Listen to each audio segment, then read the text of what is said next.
All right. So, like I said, one thing that really bothers me is how my mom and dad didn't record my games, because when I was 9, I was scoring over 30 points a game consistently.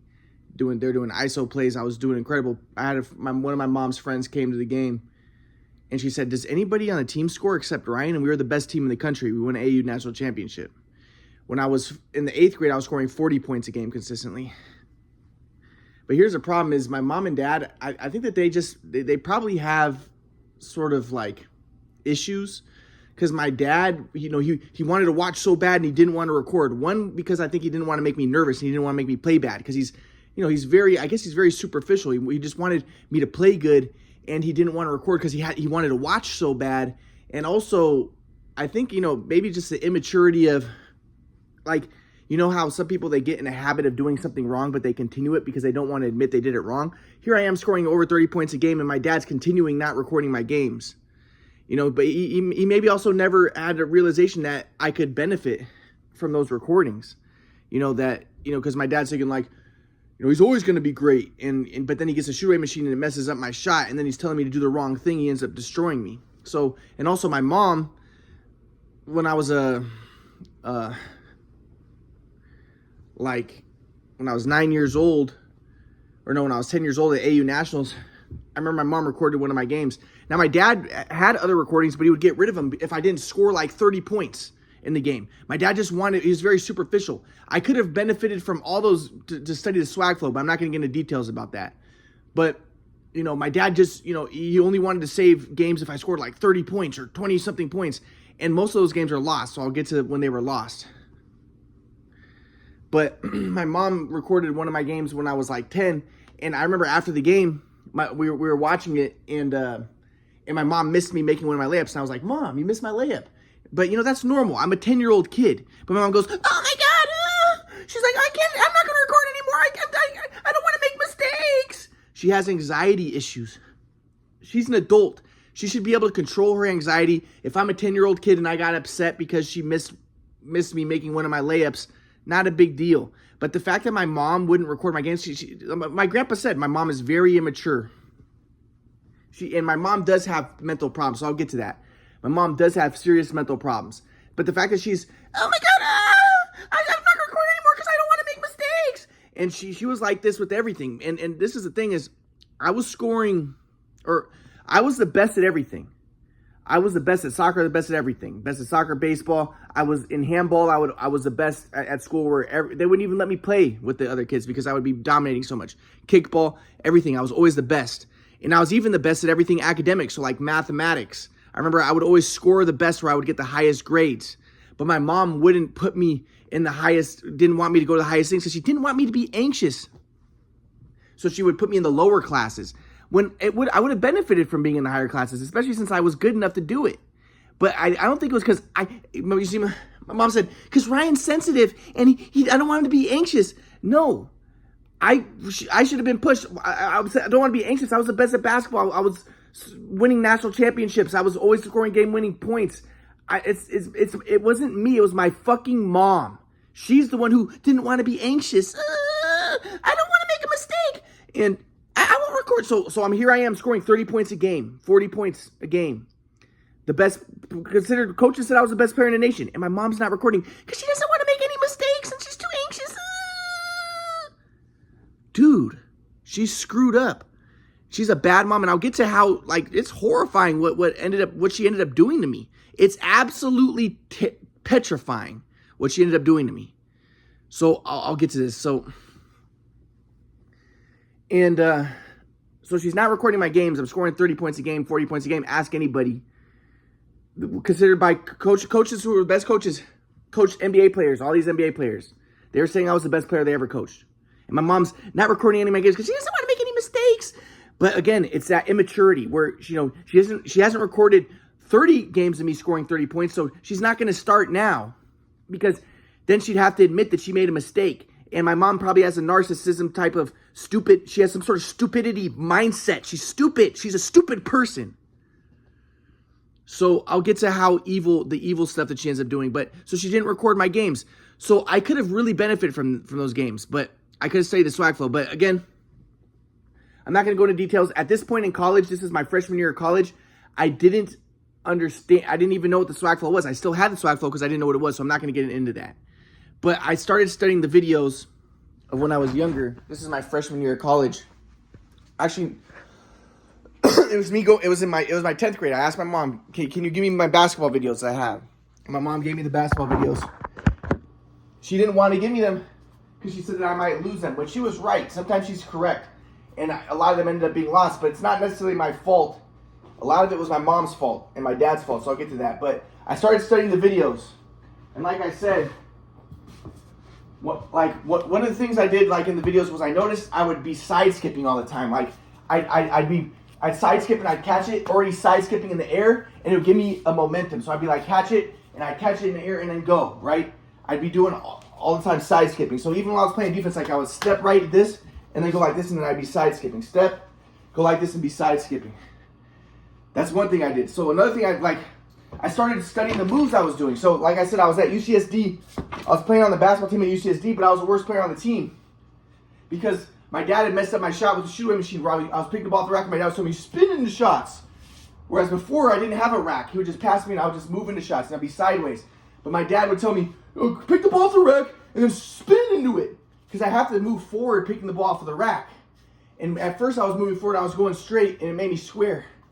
But then my dad was like, well, pick the ball off the rack, and then spin into it. And then that just destroyed my shot. So I'm in the game going like this. First, I was in the games going like this, making me square because that's how I was practicing picking the ball off the rack. And then my dad tried to fix it in the 10th grade, had me go like this. So it messed up my shot, just destroyed me, destroyed my muscle memory, destroyed everything. But I started studying the videos of when I was younger. And like I said, I noticed like I would catch the ball and I would put my right leg back. Like I'd catch it and go like this and then go like that.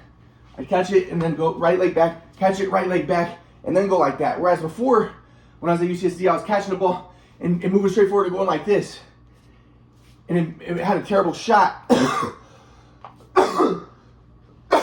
I'd be catching it already sideways. Because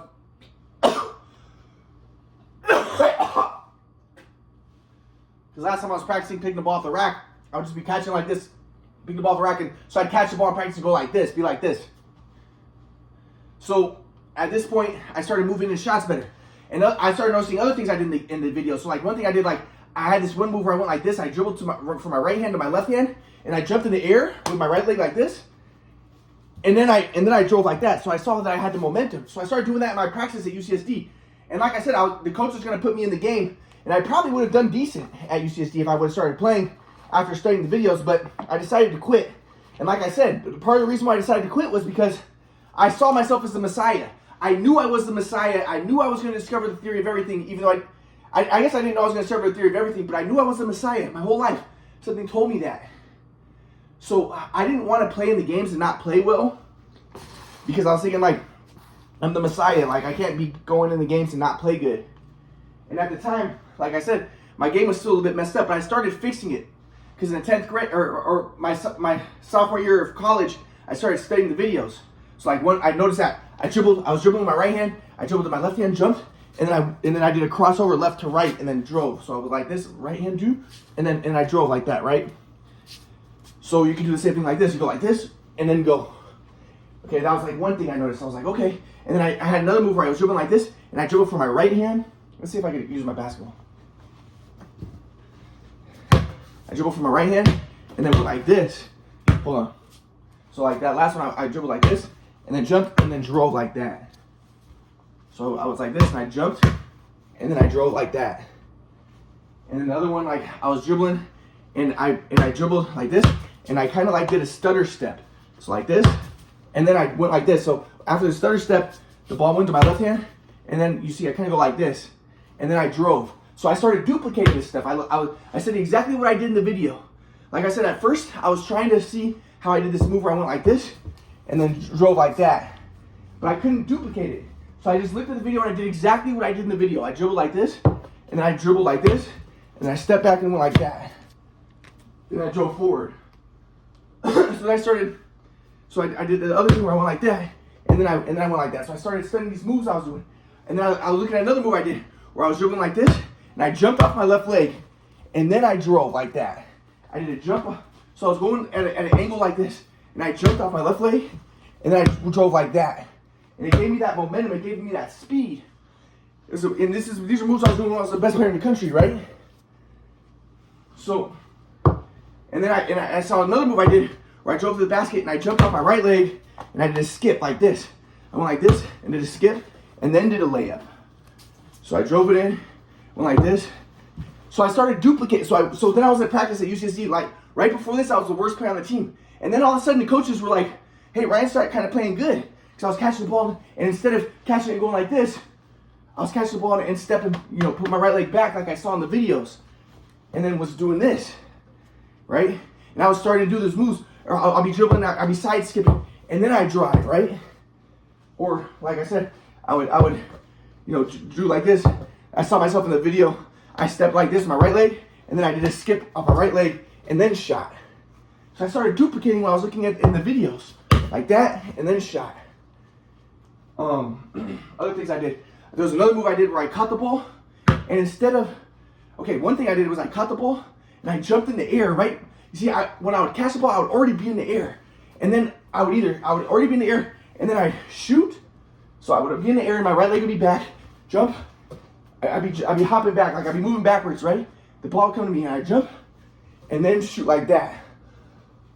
Or I would catch it in the air, and then drive. So I started duplicating this at UCSD, but I'm not going to go into details, but at UCSD I was still doing it wrong, where I was always side skipping instead of backing up, but I'll get to that later.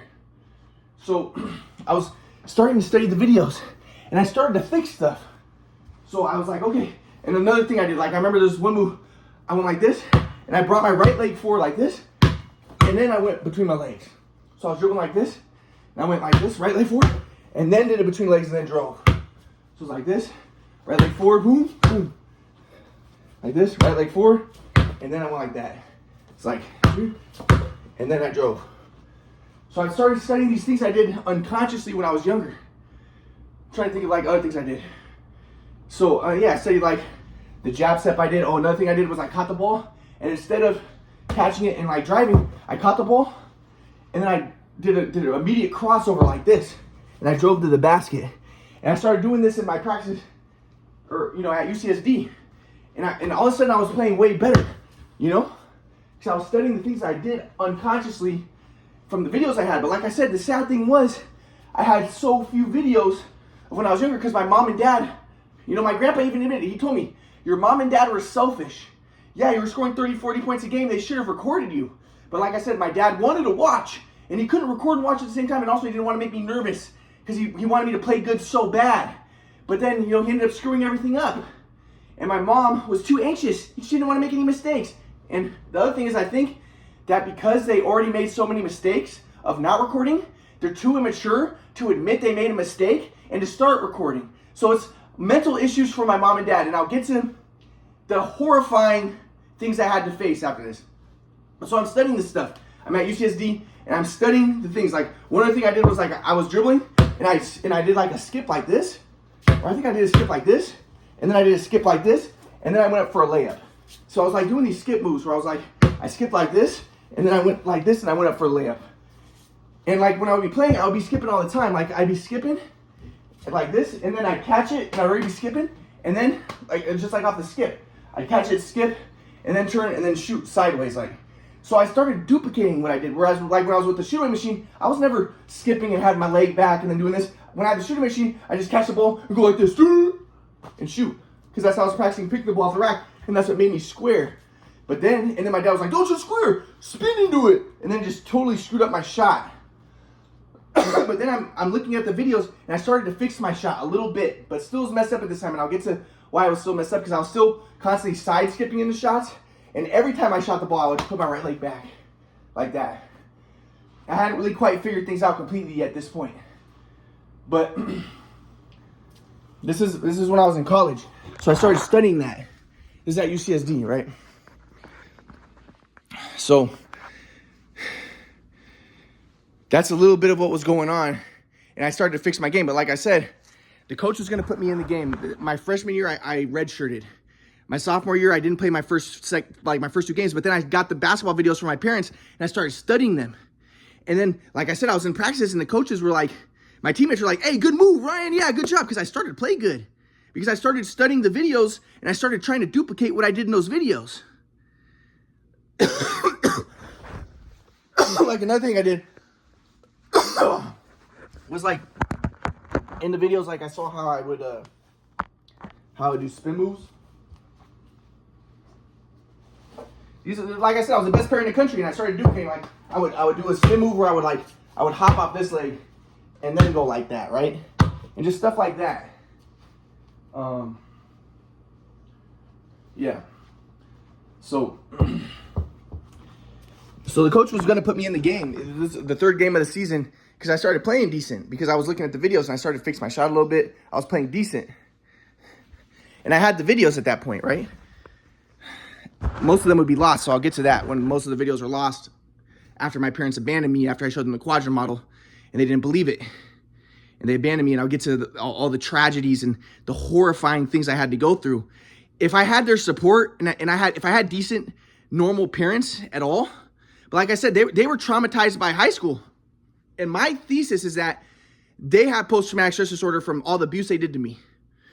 Because they didn't know about the shoot-away machine, and I'm not going to get into that, but they didn't know. So they thought there was something wrong with me. And when I showed my parents the quadrant model, my mom, the first thing she said, I'm not making this up, she said, this is what happened, Ryan. This is why your shot got messed up. Because you started to become mentally ill in high school. So she wanted to tell herself, you started to become mentally ill. That's why we abused you. And that's why your shot got messed up. So she wanted to, it was like a self-defense mechanism. She wanted to tell herself, the reason why we abused you was because you started becoming mentally ill. But I never was mentally ill. Even at that point, I wasn't mentally ill. That's when I started, and like I said, my HPA axis was messed up. So I had post-traumatic stress disorder, but I didn't know that at the time. I didn't have the insight to articulate it that I have now. So I started yelling at her, I'm not schizophrenic, Mom. Get out of here. And then they left me, they abandoned me, and then I had to pack my own stuff, and I'll get to that, and I ended up losing a lot of my DVDs. But, and then my mom says, no, it wasn't our fault. You yelled at us. Yeah, well, maybe I also yelled because I had been abused so much, and my HPA, my hypothalamus pituitary adrenal axis is out of whack. But regardless, I'm going to get to that more later. But that's essentially what happened. So I started studying the videos, and I started fixing stuff, okay? And I noticed how I would constantly skip when I was younger. Like, I'd be constantly skipping and constantly side skipping and stuff. And I just started studying that. And at that time, I had so many more videos, but at least 30 videos were lost. It's some of the best videos I had because they were the videos that I had out. But I'd be like, skipping, doing this type of stuff. I'd catch the ball, right leg back, move, and I was very sideways on my shots. So I'll get to what happened.